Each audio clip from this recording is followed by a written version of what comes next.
Going live. Hello, welcome to You Be the Judge. Every Wednesday at 6 p.m. Oh my God, 6 a.m. We've been talking for a little bit. 6 p.m. Every Wednesday at 6 p.m. You Be the Judge. Bridges presents You Be the Judge. I'm Dr. Paul Dyer, and my other two beautiful co-hosts, Marylin Pierre, who's running for Circuit Court Judge in Montgomery County, Maryland. I have to say that because I get an inbox like, where is she running for a Circuit Court Judge? In Maryland.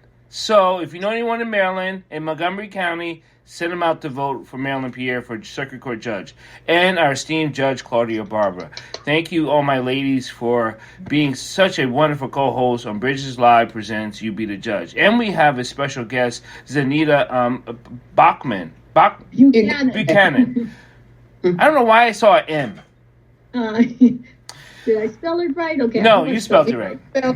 Good. Before we get started, I want to let people know that You Be the Judge is an independent format that we like to talk about legal issues around the globe and around the world and in our backyards. But most importantly, we want to give you information, give you a better understanding, and hopefully that takes you into an action. I want to let people know that we have been going through some trials recently, and it has affected our speech because I know I'm spitting out curse words in the bathroom after hearing and seeing a lot of stuff. So it's affected my personal speech. But I want to talk about when we talk to other people, we need to understand how are they speaking and what are they saying, because it's all over the map. And before we get into our guest speaker, I want to give you a little tidbit. Recently, I had eye surgery. And the reason why I'm bringing this up is because I had cataract surgery. One eye is being corrected, the other eye is being hazy. But it's our viewpoint of where we are that we don't believe that we need correction. So I want to bring you back to that. If you are seeing things through your own vision and you didn't know that they have to be corrected until they're corrected, you might think that that's the vision that you are and that's what it is. So when we look at trials, legal issues, law issues, and personal issues, you might be looking through a lens that's hazy and not that needs to be corrected. So until you open your heart and open your mind, you may be looking through a clouded lens through life. So be careful about the things you say and the things that you believe if you don't know that you could be corrected in a corrective way in viewing things. So I want to add that into us. So thank you, Marylin. How you been, Marylin? How's your week? Oh, I've been better. And Judge Claudia Barber. I'm glad that you introduced me as a candidate for judge in Montgomery County. Yes, please vote for me, support me in any way that you can. And if you do not live in Montgomery County, Maryland, besides sending people to vote for me, send money. Send money. Yeah, send money. Thank you. Yeah, send money. Yeah, because they are coming after me with both barrels. And, Judge Barber knows that. My campaign treasurer, Wilbur Friedman, knows that. And they know that in detail. It's sad. It's literally sad how they are coming after you. We already know that the FBI listens to our calls. We say it comically, but we do know that Judge Claudia Barber is on a listening list. We just know that to be true. They're after her. They've been after her for many, many years. Judge Claudia Barber, how you been? I'm fine. I'm just fine. I'm thrilled to be here, excited for the show, ready for another opportunity to share and discuss issues. Marylin, please introduce our guest. Oh, it is my pleasure. Our guest today is Miss ZANITA Buchanan. Miss Buchanan is the mother of 4 gorgeous homeschool children, or they're now adults. And Ms. Buchanan is a quintessential advocate.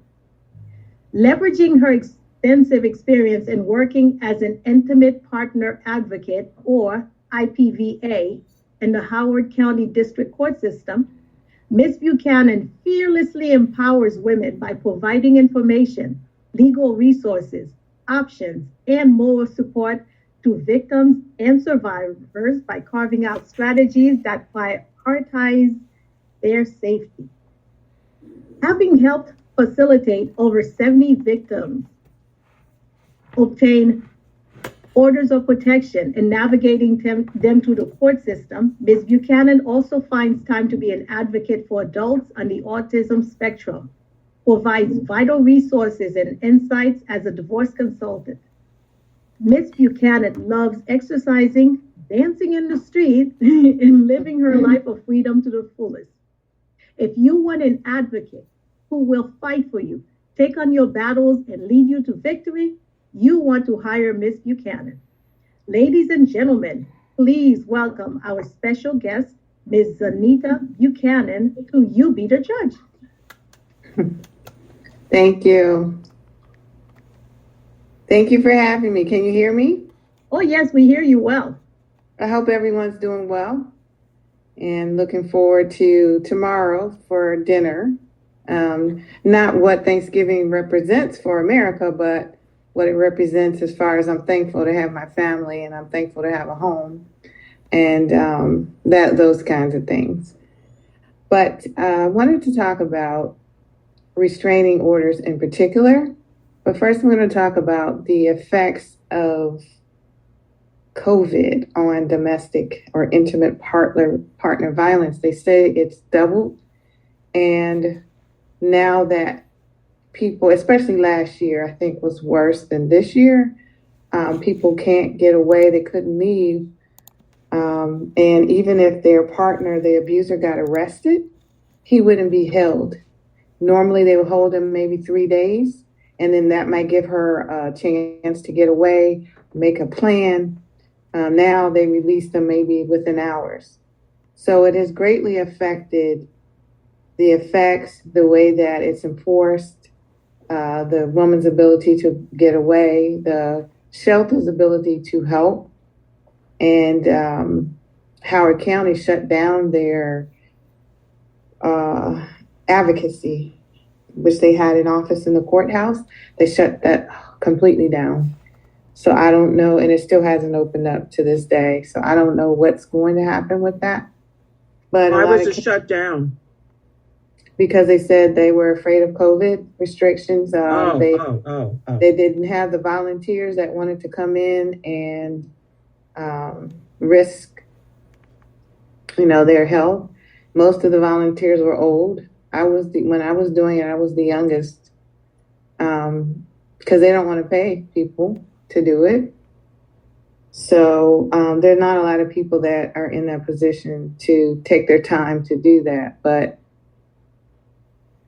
it's also affected how the police treat and respond to domestic situations. In particular, restraining orders are given, but they're not enforced. So what's the point? Why have restraining orders if you're not going to enforce them? Let's go back a little bit, if you don't mind, because what is intimate violence? I'm sorry, I forgot the term that you used. Intimate partner violence? Yes, thank you. That would be violence between a married couple, between a same-sex couple, boyfriend and girlfriend, anybody that you share intimate relations with would qualify under that. So, and it's different from a father and a son or sister to sister type violence. It has to do with love relationships in particular. And a lot of police don't view same-sex partnerships as violence. They only view a man and a woman as having those type of relationships. So if a woman is in a partnership with a woman and she calls, they may not get help at all because they're saying, oh, you're two women, what's the big deal? And get over it, or that type of attitude. So that's one of the problems, because it's higher actually in same-sex relationships than it is in considered, heterosexual relationships. I believe it's because of the pressure of society and those kind of things. And they're told that they're not going to get help, that people are going to look down on them and say, oh, this is what you get for the judgment comes. This is what you get for being in this type of relationship. So it's worse in same-sex relationships.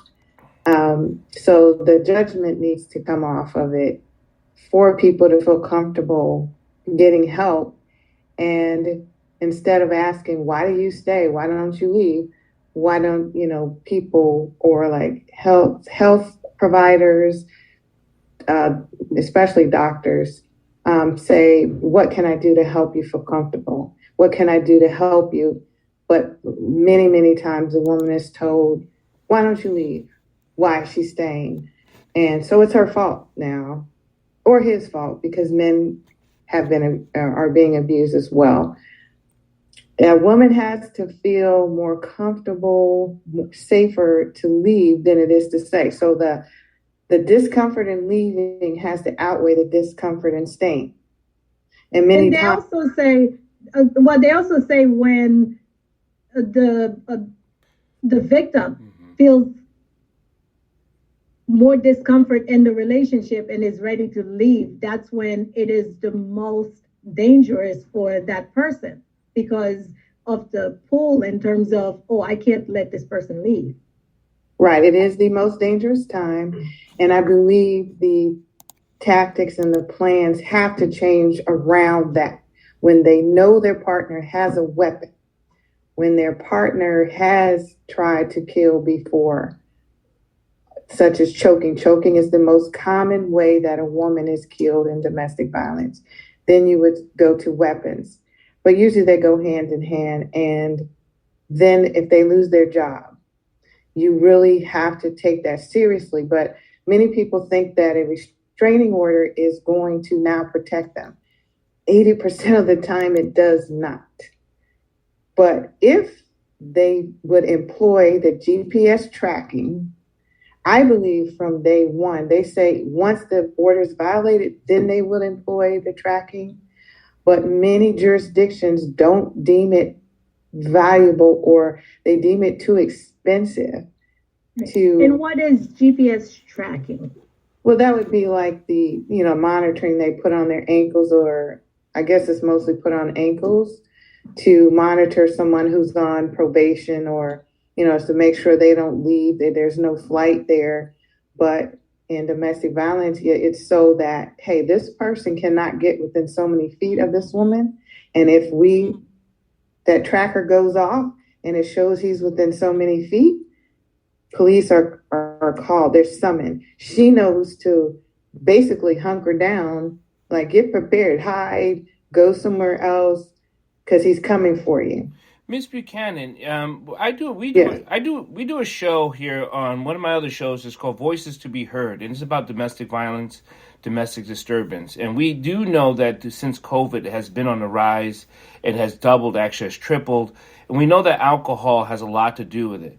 Now, the question I really have is, since you've been doing this for such a long time, does the courts really believe that this is not a necessity to protect these victims? Because if they did, wouldn't they employ other services right away instead of waiting? Does it seem like they even care? It really does not seem in a lot of instances that they care, nor do they understand the complexity of intimate partner violence. Many times I've seen a female judge tell a female, well, it doesn't look like you said he tried to choke you. Well, it doesn't look like he tried to choke you, so you're lying. Or, well, what do you expect? You told him to get up off his butt and do something, and you shouldn't be talking to him that way. So they blame the victim, and it has to do with people's personal thinking, their personal experiences. This judge has been called up many, many times, but she was appointed. She was appointed, not elected. So they can't get her off the bench. And in Howard County, the cases rotate from courtroom to courtroom. So she doesn't always have domestic violence, but she has shown a very bad bias towards the abuser. And she seems to always be in their corner when it comes to DV. So it has to do with people not being educated, and they feel like, well, I'm not in that situation, so I don't even care about it. They don't understand why a woman doesn't just leave. They don't understand that abusers can be very charming. And they can come in and say, oh, I just want to be with my kids, and I just want to, when they know the woman is terrified of them, but they're using the kid to be able to have access to her. And so there needs to be a lot more education. It should be mandatory. It should be ongoing, because it seems to be morphing as it has with COVID. The complexity of it changes. And now when you have people out of work and you have inflation going up, people's tension goes up with that. And so, as far, like I said, the GPS tracking, to me, I know of a young lady that just was killed and her restraining order was just granted. And it depends on which county you're in on how they treat those. So say in Howard County, when the restraining order is granted, because they're both supposed to appear, they will not let the victim and the abuser leave at the same time. They will escort out the victim, let her get away, and then they escort out let the abuser go. But in PG County, they let them both go out at the same time, and there have been assaults in the parking lot at the courthouse. And this is what I mean. It does not seem like the courts, and it's tough to generalize the courts, meaning in this county, that county, this state, many states. But what education, who needs to be educated when the legal minds who are sitting on the bench are supposed to be the educated ones to help prevent this? Isn't, as a civilian, that seems to be where our hope lies. And it seems now we don't seem to have the hope anymore. How can we reinsure our victims that there is a process out there that will protect you? Well, there are, to me, this really showcases the inadequacies of the system. And it puts on full display the inadequacies of the entire domestic violence protective measure. Now, in Anne Arundel County, we had a horrible story where a district court judge denied a protective order of an African-American male by the name of Tyreek Hudson. And he wanted the protective order because his neighbor downstairs, who was a white male, was acting strangely. And he gave a sign, like this, like, I'm going to cut you. And even that was not enough. She denied the protective order, and Tyreek Hudson was murdered by the white man. Now, he entered into a plea deal, not criminally responsible. So this was a situation that surfaced in Anne Arundel County. And we saw the state's attorney not put in the same effort she did in the Capitol Gazette killing. She did not retain an expert witness to address the public defender's medical report, like she did in the Capitol Gazette killing. So it's disparate treatment. It's a lot of things. But we can't, sit idly by, just as we saw in the Ahmaud Arbery case. We cannot sit idly by when there are injustices. We can't afford to. And I am so grateful for this day that Ahmaud Arbery's mother, her perseverance, she did not give up. Even though the prosecution told her initially no, she kept going. And this is the type of fight that we have to have if we're going to make changes or be change agents in the system. That's sort of where I'm going with it. Judge Claudia Barber, here's the thing. And I'm glad that you brought that up, because I am surprised that that judge is still hearing domestic violence cases because she was censured by the Commission on Judicial Disabilities. And I thought that she would receive some sort of education. So that now, which one is this? The one in Howard County or the one in Howard County? Okay. Yeah, she's been censured. And I just want to say in Montgomery County, there are two things that are somewhat helpful. The first one is that the deputies do let the petitioner, out before, even if there's not a finding, the petitioner goes out first and is allowed to leave the area before they let the respondent out. That's one of the things. The second thing is that there's a group called Court Watch that used to sit in the courtrooms when people were allowed to do that before the pandemic, and they would anonymously watch the judges. They would actually rate judges who do it properly high, and tell them what, and write down and let the public know what the judge did correctly, and would do the same thing with judges who did not do things correctly. That's good. That's real good. That was very helpful, but they can't do that anymore because you're not allowed to sit in the courtroom the way you used to. Right. So, Miss Buchanan, what is some of the resources can a woman have to say, I feel protected, that you have noticed that you can advise to? If she has just a listening ear, someone who understands, they say the healthcare provider is very vital in this chain. If she can talk to her doctor, because the doctor will see the bruises, or she will see the effects of mental and emotional abuse, as far as she could have ulcers, headaches, migraines, those kinds of symptoms. She is a good gateway, or he, to get that woman to talk and then tell her, I hear you, I believe you, and here are resources, domestic violence hotline, these local shelter in their area, which should provide counseling.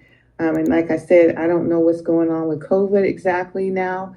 A lot of the funding has been cut. It was cut before COVID, but COVID has now almost decimated some of the shelters funding their budgets.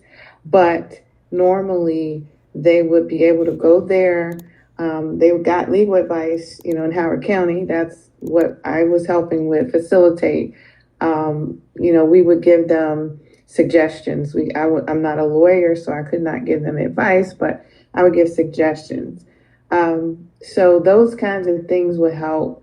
Helping to help hearing other people's stories and how they come through on the other side is another very valuable tool. Churches should be a place, but a lot of times they don't provide that. There's judgment. There's, she's staying in it, so that's her fault, and she must be stupid. But it affects every socioeconomic, every race, every strata of society it affects. So there's no stereotypical abuser and there's no stereotypical victim. And that's what people need to stop with that. If it's 1 in 4 before COVID, now it's 2 in 4 or 3 in 4, then you know someone or you are a victim. And so we all need to help educate ourselves, talk about it, push for better resources, those kind of things. And also, I'm sorry. Okay, and also in reference to the churches, can we stop there for just 1 second? Because there's some people who would also advocate that, it's, the man is the head of the house, and so he has to keep order, and the Bible says, and all that kind of stuff. What do you say about that? Hold on, before she answered, Marylin, doesn't that get thrown out the window if it's an abuse issue? I mean, how long do we stay on this track? When people seek help from their church leaders, right? Sometimes the church leaders make things even worse by saying that what the Bible says, that a man has to keep order in his house. And so if you, do something that he doesn't necessarily like, he might, do something in order to keep order. Well, I think that having having been raised in a home where as a preacher's kid, the dynamics of approaching a church, the whole dynamics of this whole domestic violence situation is something that has to be dealt with very, very much delicately. And even though in the biblical world, people want to preserve the marriage institution and hope they get back together. But that's where it becomes so delicate to the point that you want to make sure you're making the right move. And if there is an issue of abuse, there should be some discussion about separating temporarily, using resources so that it doesn't get to a peak level where there's assault, where there's bodily harm and bodily injury. And, because some people just think that because there are no bruises, there's no domestic violence. And I'm like, okay, well, you just lost it. So the other part is that you've got to have the right. It's terrible when you have to say you have to have the right judge. That bothers me greatly. That really bothers me. Yeah. And that often is the case with murder situations too. You have to have the right judge. I mean, that's terrible. Mm-hmm. That is literally terrible. And that's why we place such great emphasis on putting the right people on the bench and not looking at this when you're evaluating, when you have the opportunity to vote for judges, that you look at it from the standpoint that, what's the composition of your bench. And I was participating actually in a conversation with the community and the bench about a week or two ago. And one of the psychologists or professionals said something that stuck with me, and I really believe the statement he said. And he said that the studies have shown that just because you put black cops on the force, that doesn't mean that they will change policing. No. That doesn't mean it, and it fixes the problem with bad policing. And the same way, he says, I think sometimes they say that sometimes that's even worse, because when you have just a couple of them, they want to show that they're part of the group. Correct. And yes. Yeah. Yeah, and so then the same thing he said, the studies have also shown just because you put black judges on the bench doesn't mean that the judicial system is fixed. No. That's not the answer. No. And I thought that was an excellent point that he made and he presented to the public, because it is important. But we have to get it right. And even though we have limited information, I don't have a lot of faith in the judicial nominating commission appointment process. I have very little faith in it. Is that why they're going after Marylin so hard? I mean, we're not really getting off topic, because this is all such cumbersome. When you have a victim, and it's a big V, a huge V, victim.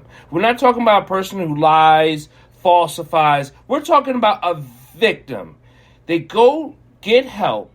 They go to court and ask for help. And now it depends on the judge. Mm-hmm. If you have the right judge, you will get the help. You will get the help you so deserve.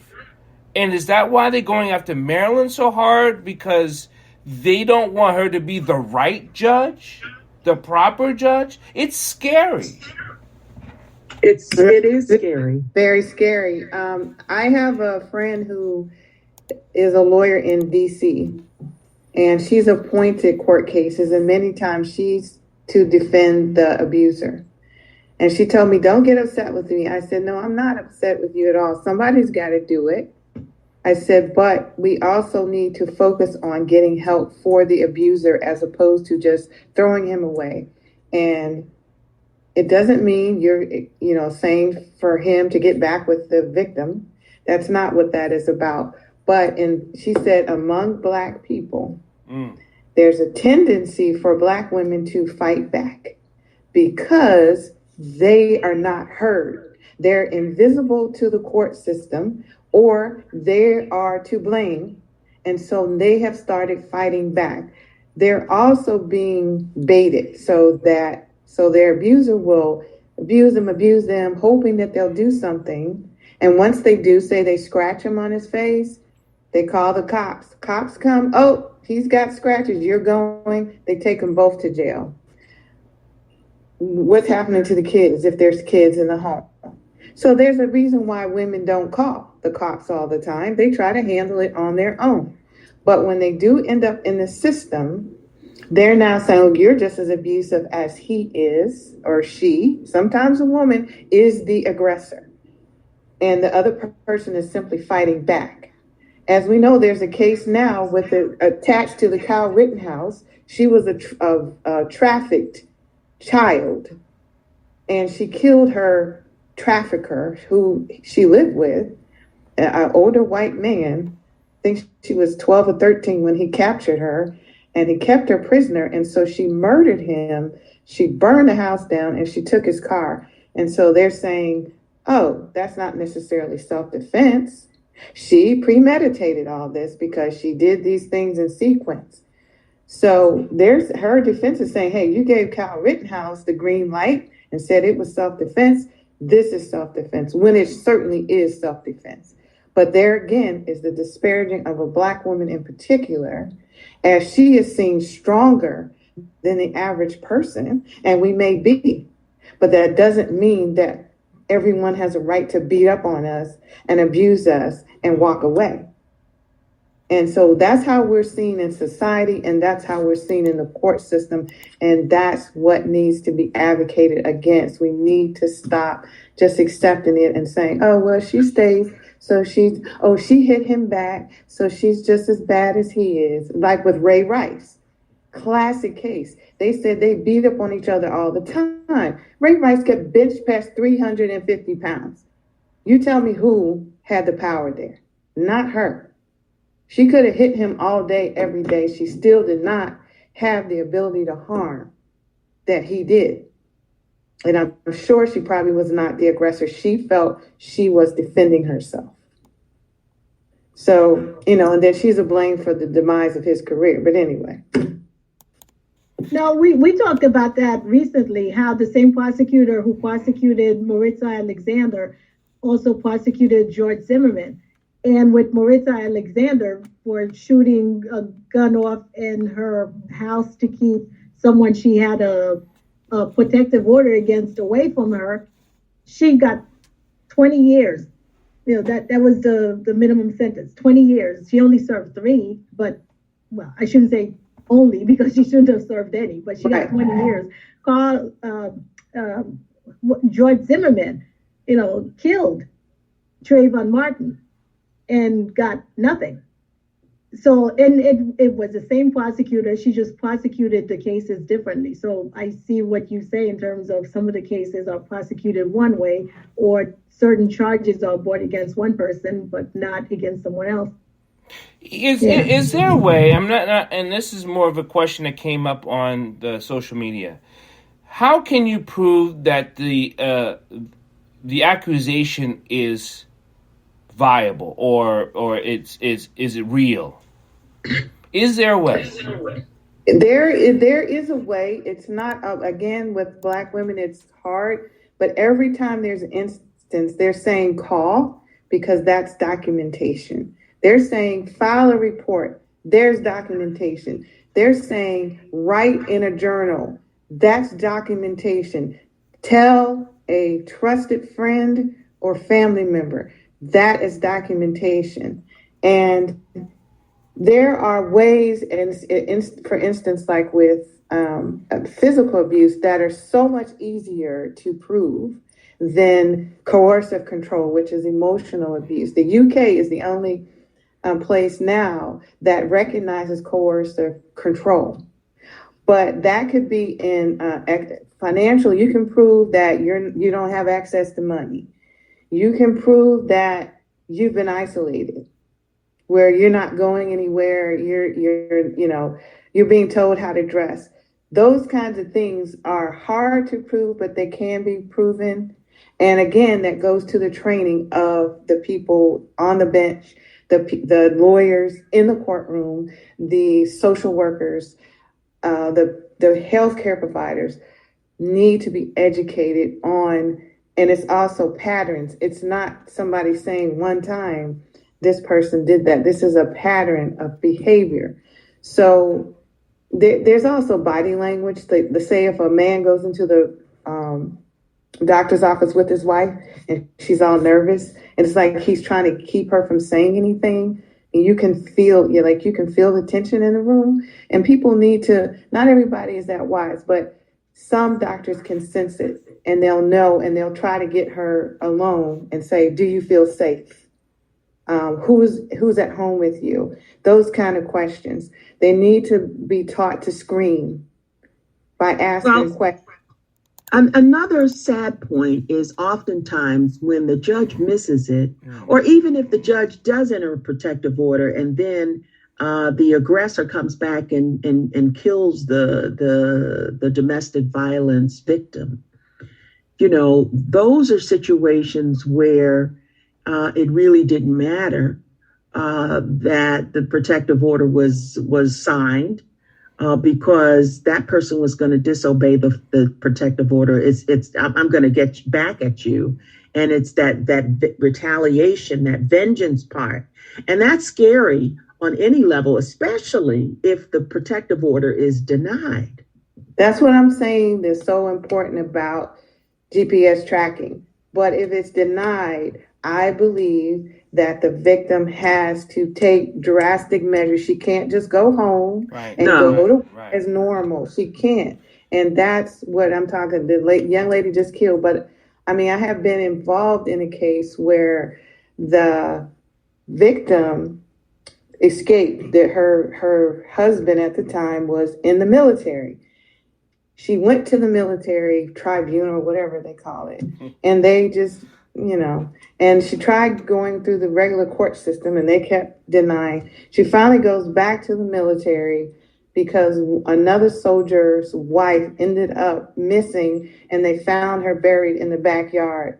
So they said, because she had complained about his abuse, and so they said, okay, maybe we better take this seriously. So she was able to go to the court of his peers in the Marines, and they could have given him 67 years for what he did, because he tried to kill the child as well. And the child is impaired to this day. Choked her 3 times. They gave him 3 months. No. 3 months. No. Then they let him out early, so he didn't even do 3 months. Once they released him he's now angry because now he has no career. That's the only job he'd ever had. And that's when I met her. She was terrified that he was going to find her because she was now in Maryland. He had been in North Carolina. And so I went to the county executive of Howard County and I said, she needs help, because if I go straight to the police, they're going to say, wait till he does something, then we'll do something. I said, another reason she was so terrified is because her father had recently killed her mother. Her parents had been in an abusive relationship for 25 years. I mean, she said they fed off of each other. It was toxic. The father being the male was the aggressor, but he had tried to get help. He was from another country. And they say you have to be arrested in order to be put in an abuser program. So he was never arrested. So he never got the help. He was now mentally declining. And so he kills her mother. And she had fled from her husband, to feel safe at home. And then that happened. So when I went to the county executive, he jumped on it. He assigned, he went to the police chief, I'm supposing, and they assigned someone to monitor her, to be a patrol in the neighborhood. I found out they were monitoring me because they thought I was related to her. But we went to the trial. It was in Virginia, and Howard County police showed up, wow, to make sure, because they were afraid he was going to show up because it's a public trial, because her father was on trial for killing her mother, and they thought that her ex-husband could show up at that trial. But they were there. They put an APB out on this man, the whole Eastern Seaboard, and said he's not going to come in this county and kill anybody. So that was amazing, okay? It was like, but that's rare. It's so rare, for that to happen. She's still suffering the effects of all of it, to this day, and she can't quite get her footing. She's doing very well for what she's been through. Her sister was working for a doctor in Howard County. He had a clinic. He had 2 clinics, I believe, and he was getting her father medicines in prison that worked better for him, where the prison system was giving him something that was making him worse. So he's getting this man medicine in prison. And then one Sunday he goes to the backyard with his wife. He had 3 children at home, and kills her and kills himself. Wow. But if people can also picture the Tina Turner movie, I forgot, What's Love Got to Do with It, and how she was, Ike was in hot pursuit of her when she tried to break from that relationship, and how after he got a hold of her, he punched her and, punched the daylights out of her. It's that type of retaliation that should always be at the forefront, in my opinion, of every judge's ruling. My ruling is going to have what impact on this relationship? But again, people detach themselves from it because I'm not going through it. I must be a great person. And I don't know anybody, maybe my daughter or my whatever hasn't gone through it. So how is it going to affect? But it does affect every aspect of society, because that person that's been abused might have the cure to cancer. If they were able to function in a normal, healthy way, they might be in that lab getting that cure for something. So you just don't know. And it affects children. So that affects the future. We can't stop, we have to stop just saying, it's not my problem. But the judges, and again, are very much detached. Most of them, not all of them. It's not all of them. But the bad part is that you have judges that are detached from the community, and they live in a bubble. Some of them do, to the point that they don't know what it's like to be in that situation. And to that extent, they make too many presumptions that are wrong, and not based on evidence, but based on some idea. And some of it comes out in judicial opinions, because I've seen some dissenting opinions that, where they're not paying attention to what they're writing. They're just showing their biases and their strong biases in what they're writing. But this goes, but Judge Barber, this goes back to who oversees this. Like, isn't there like an idea, and like in my fantasy blue purple world, a judge is getting the education like Zanita's talking about. Who makes sure that a judge gets the education? Well, now that's another problem. That first of all, there are judicial institutes that judges go through. Even elected judges who are running contested elections, and they're elected, not appointed. They all go through judicial institutes. So there's a lot of judicial training there, and some of it has increased to the point that they have diversity training too.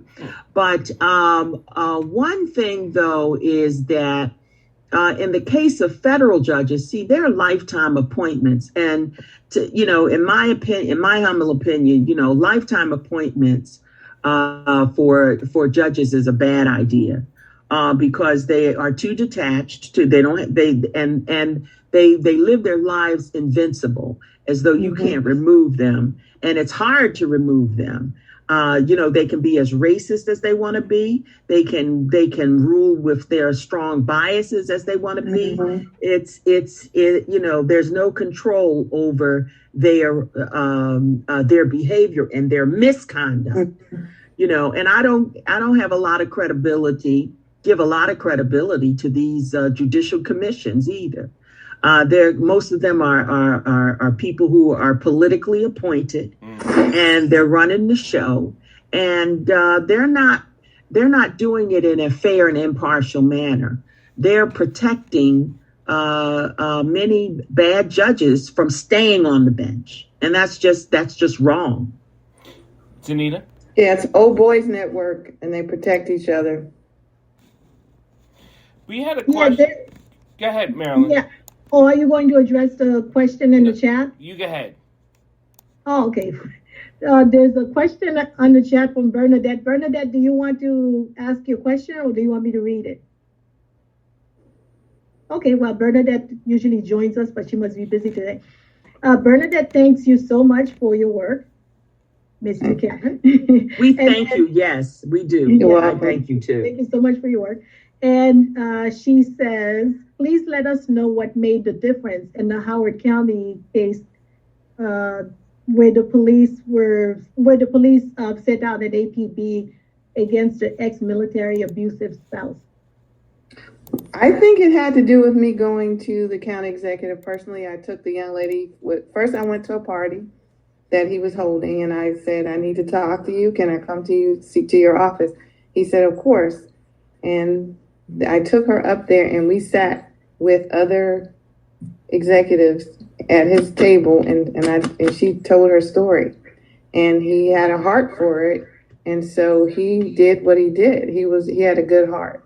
Excellent. And that's, I think, really, you have to get more involved than just the normal everyday thing. I mean, I say God too, because I didn't know how did I know to do that? I asked him for help, and he put that in my mind to do that. Hers was an extreme case at the moment.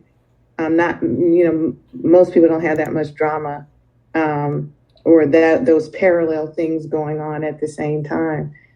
But that's what made the difference, me going to him personally and pleading on her behalf and letting her tell the story. I think, had the mall shooting happened yet? Yeah, the mall shooting had just happened as well. So I think they were, on heightened alert from that as well. Like, we're not going to have any more, because a lot of times when they come after the victim, they take other people out with them, just like the guy showed the other night, with how many people are dead now? 6? Yeah. So it's not just that part. That's another reason we can't ignore this or let it just fly and let them walk away from it, because it's going to affect other people. A lot of these mass shootings have to do with something that started with domestic, intimate partner violence. Yeah. What is some of the before we're about ready to close, and Marylin, what are some of the solutions you think you can give to women, and where can they go? How can they contact you? Because there's still people, women, men, whoever it is that's a victim, they are afraid, and that fear holds them in place. We need to get them out. That's why I host all these other shows. But how can we get them out and say, don't be afraid, when even as we speak, we know there's so many situations they're not going to be heard? I believe that we have to put our money where our mouth is. If they don't have anywhere to go, that's why they don't leave. If they're not going to be able to buy food or feed their children, we don't have adequate shelters. I don't know how many of you have watched The Maid on Netflix. Yeah, that was excellent. That shelter was amazing, okay? Mm-hmm. That's rare. That's the kind of shelters we should have multiple in big city urban areas. There shouldn't be just one.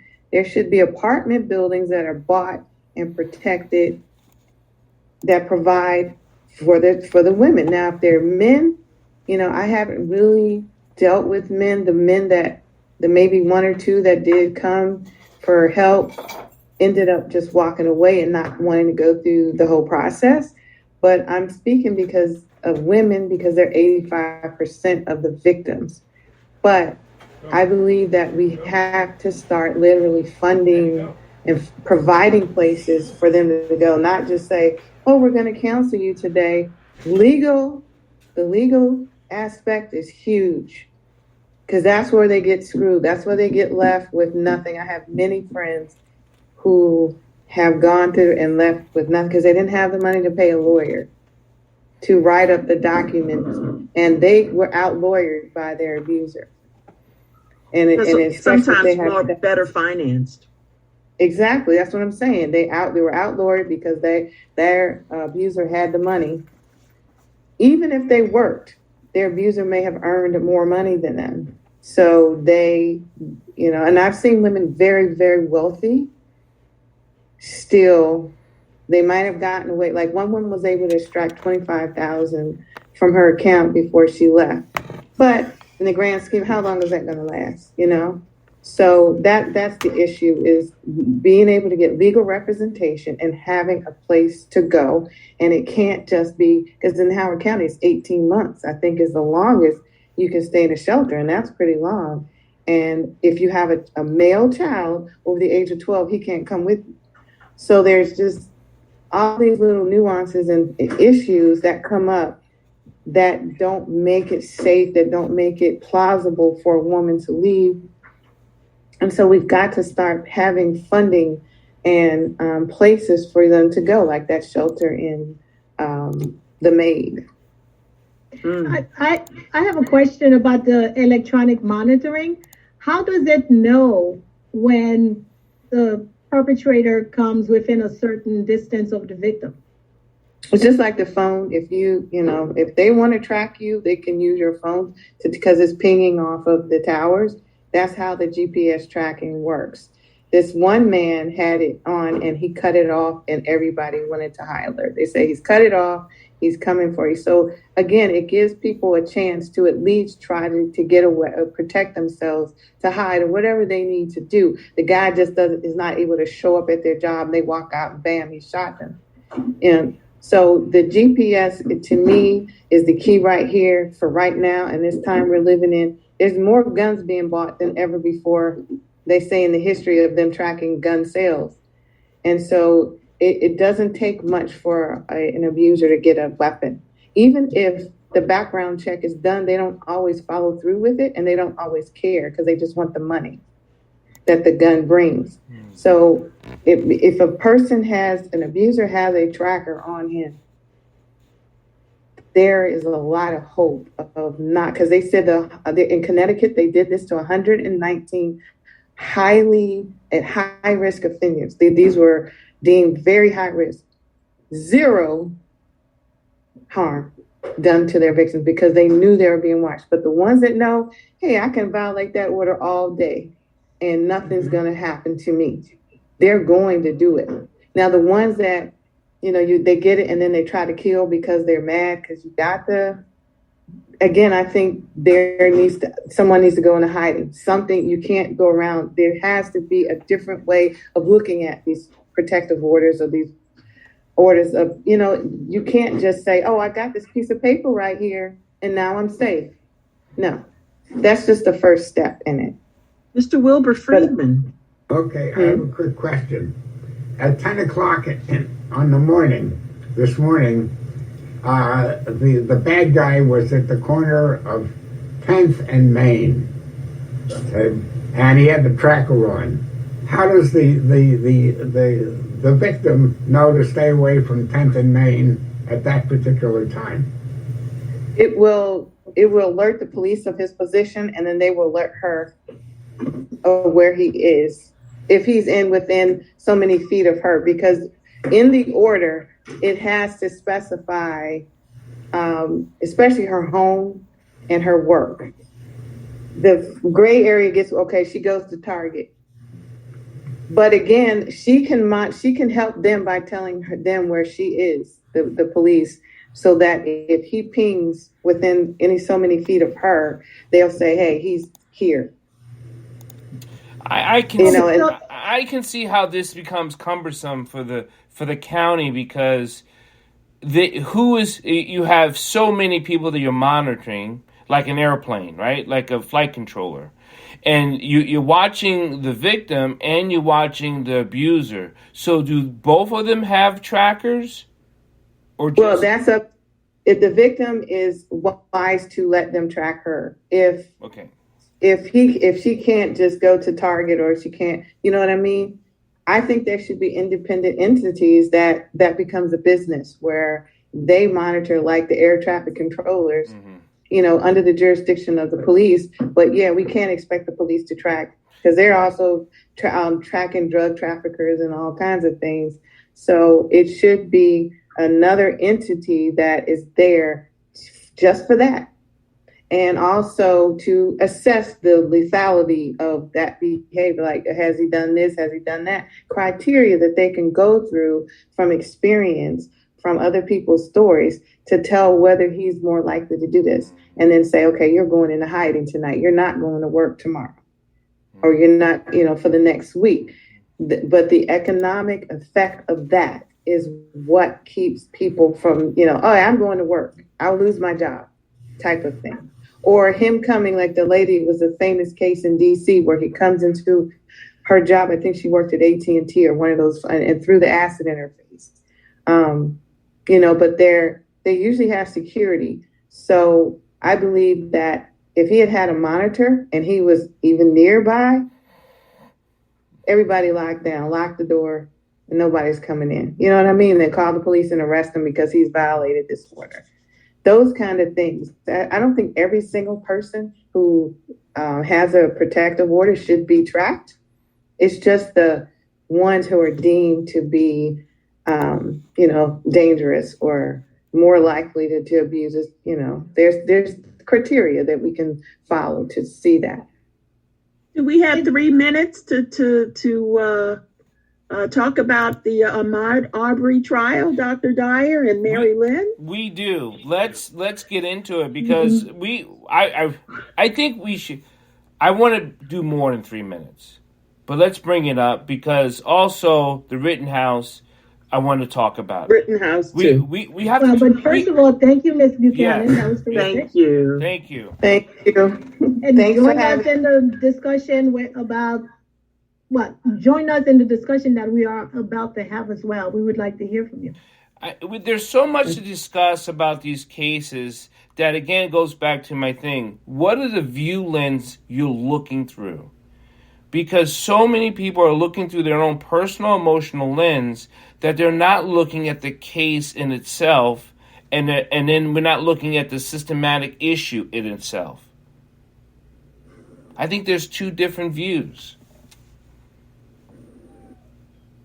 Well, I think that this verdict was something, in my opinion, about righting a wrong, holding accountable. Those are the immediate thoughts in my mind about accountability, and the fact that there was none at the beginning of this, but we had to progress to that.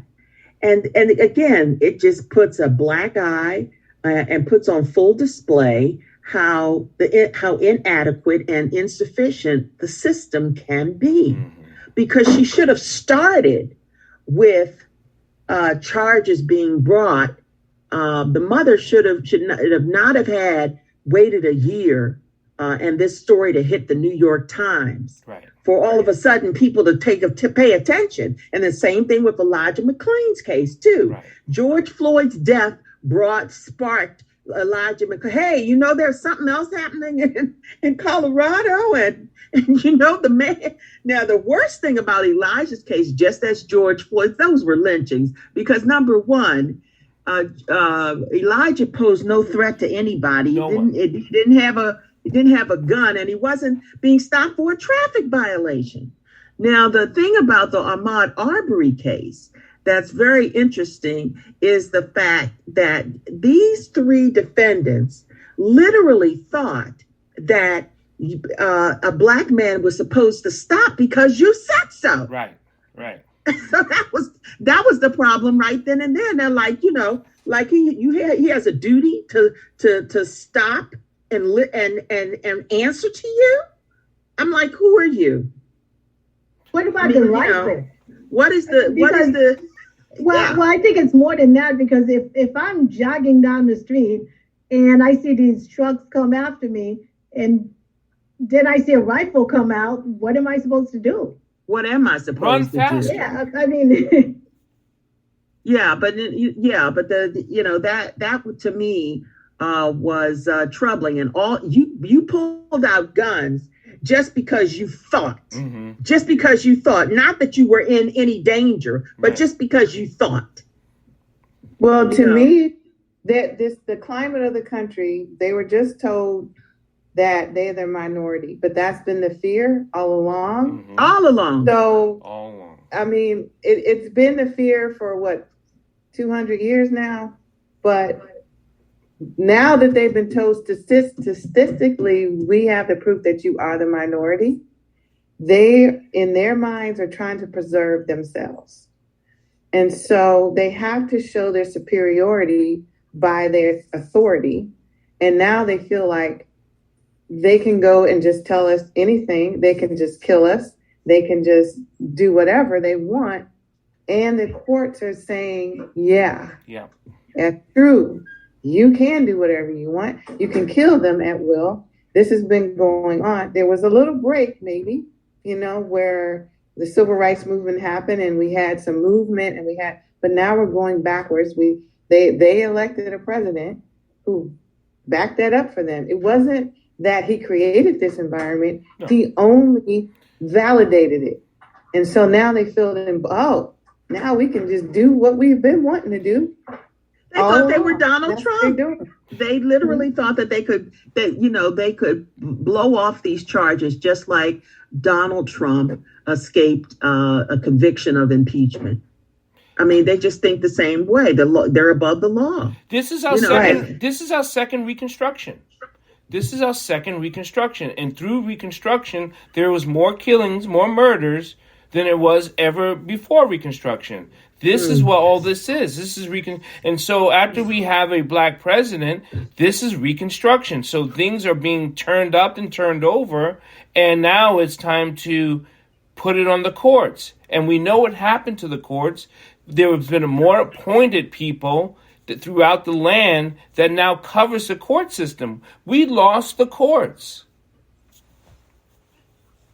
Donald Trump appointed, they say, 172 judges to stack all around the country, to stack the courts against people of color. And that's so sad because a lot of them got lifetime appointments. Right. Mm-hmm. Very sad. What is more sad is that a lot of them could have been appointed by Barack Obama and were not. Mm-hmm. That too. We faced, as Black people in this country, we faced violence from the time of Reconstruction up till now. I think a lot of times if you didn't have that cell phone, and I think at NAACP, Image Awards should be given to the cell phone. Because because without the cell phone video and the I'm sorry, you guys know who I mean. I'm sorry, I don't mean any disrespect by mispronouncing his name, but without that cell phone video that one of the defendants thought would be helpful, I don't think there would have been a conviction, because I think it would have been, oh yes, we approached him very nicely and asked him, did he see anything happening in the neighborhood? And then he started getting violent. He pulled the rifle out of the truck, and then he was going to shoot me, so I had to shoot him to, and he's not here to defend himself. Yeah, see, that's the biggest issue. He's not here to defend himself. So without that video, same thing with Trayvon Martin. Yeah, exactly. I agree with Trayvon Martin. And not only that, when you're looking at how the mainstream media sews up all of the information, if we did not have the alternative ways to even upload those images. Right. Right. To me, what has been going on, even though we see it visually now, it never stopped. Right. And that is what we are not really putting all of the pieces together. This has never stopped. They had slavery back in the 50s and the 60s in places in Mississippi. They were still slaves, even though they were calling it sharecropping and all of that. That was still going on. So to me, this country has been going on the way it's been going on. Now, how does it get away from that when they don't even want to really teach critical race theory, because it will expose all of the lies that they've been telling all of those years, So I don't know where we go from here as Black people in this country, because it is what it is. And this is a very narcissistic country. Yeah. And in that they want to create their own alternative universe where they talk about the Bible, but they don't follow anything in it. And they want to make this nation into a totalitarian nation. They proved that on January the 6th. Exactly. And they're willing to burn the whole house down. Yes, did anybody hear? I'm just looking like white people are going to certain states like Wyoming. It's about 6 states that they're trying to start just white Only communities, within the United States. And I forgot what they were calling it, but that's what's going on now. Well, it's okay because Blacks have started to do that, or would like to have done that, or some similar to that. I know there's a couple of families in Atlanta that did that bought the property, that has started a Black community, a Black-owned community, and things like that. I just think it's getting bad if we go into separation. It's not going to be helpful for Black people. It may be helpful for white people, but it doesn't help Black people. We go into separation because as ZANITA said, that there are now the minority. Population is still the majority. So, what do you mean? So we still only make up only 46%. We only have 46 million Black people in America, African American, that deems African American. So that doesn't make up any. We're in the 13-14% total. So they may feel like they've lost so many things, but they still have the majority of people. But it seems to me that when I was in school 40 years ago, we made up 13% of the population. It seems to me that if we increase geometrically, let's say one person, yourself, when you have children, you have branched out 2 and 3 times, how is it that we're still 13% of the population? And even people coming in here who haven't been here for 25 years have a larger percentage of the population. It's built into the system, the systemic racism we always hear about. It's literally a formula that they follow. This is what I believe, where if it gets too, because that's why the prisons are there. Okay. Too many, okay, get some more in prison. Let's falsely accuse them, or let's just shoot some. Let's just shoot them. Some will disappear. We'll never know what happened to them. Some will kill in public, or we'll have food deserts where their diet is now affecting their health and they're dying quick, sooner. So and in the case of Kevin Strickland, who was, exonerated after 42 years, it's like, who cares? 42 years, and he's got to come out and rebuild his life from there. All of that is, Black lives don't matter. All of that is pretty much, so what? There's no compensation statute for him for being wrongfully convicted. There's none in Missouri. So, the fact that they did that to him is, of no moment. They could care less. So that we have to get a real grip on their mentality and why, the wheels of justice turn so slowly, not just for him, but also for Ahmaud Arbery's case and getting to trial. It wasn't a fast process at all. Right. America had to turn to tyranny in order to be what it is. And they don't want to acknowledge that. We had 10 years after slavery where we got help, we got funding, we got education. But then they rose up, especially poor whites, and said, why are you educating them? They're going to pass us up. Because in a short amount of time, we did an amazing thing. You know, we prospered, we were doing well, and they couldn't understand it. Look what they've been through, and look. So they got scared, they got terrified, and said these people are going to become strong and wealthy, and then and they're going to turn around and do to us what we did to them, which we had no intention. All we wanted was a chance. Just leave us alone and let life happen as it happens. We will work hard. We have built this country on our backs already. Okay, so nobody has anything unless we were involved in it. And that's been their fear, that we're going to become too strong and keep proving them wrong, that we are human beings 100%, and that we can survive and prosper. And so they keep trying to prove that wrong, and that's the court system the way it is, and that's why everything's the way it is, because they want to. Thank you, everyone, for listening to You Be the Judge. We'll be back next Wednesday at 6 p.m. Everyone have a beautiful Thanksgiving. Thank you.